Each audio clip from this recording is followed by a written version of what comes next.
Hey Siri, set a timer for 25 minutes. 25 minutes, starting now.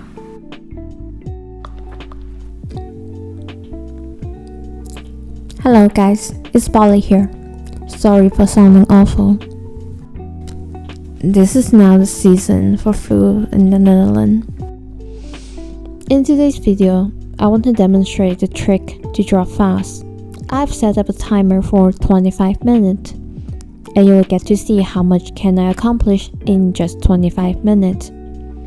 I'm trying to push myself to draw faster because I have a tight schedule just like everyone else. We all have a busy life. At the same time, we want to keep up with our improvement.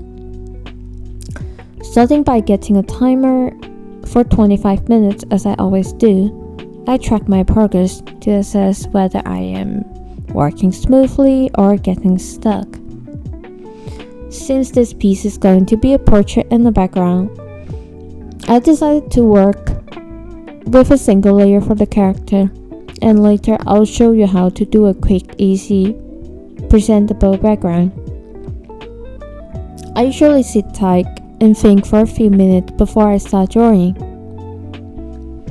The trick here to draw fast, the method I'm using is color blocking.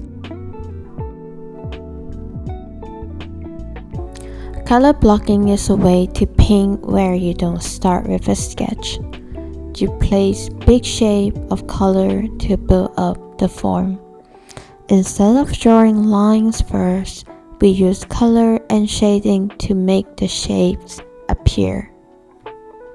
At first, it might look messy, but don't worry. Trust the process and believe in yourself. It gets better as you go.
Alright, 25 minutes is up.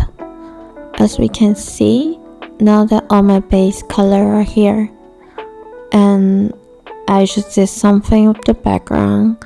I think the face still need to be touched up quite a bit. I am not quite happy with the beard.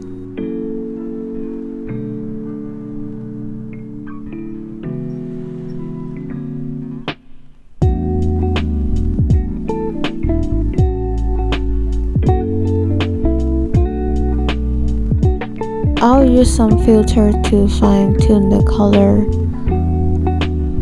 Well, the background does not have to be complicated. I just draw a few lines in the background as you see. Then I simply use the airbrush to brush in some color. Then I choose the filter to make the background has more transitional gradient because the light is hitting from the right side. The reflection is more dramatic, and the left side, which is closer to the camera, will be cast in shadow. Where there is light, there must be shadow. The key to cinematic: create a scene and let light and shadow tell the story. It will instantly create more depth in the scene. I didn't do so much around his eye area because one of the eyes completely cast in shadow. I don't think I have to do too much to it to overpower the piece. And one of the last thing I do is to use a texture brush to add more texture around the globe, because the original brush's texture itself wasn't looking very fine, and I wanted to have more of a sense of completeness to the presentation, so texture brush is a good choice.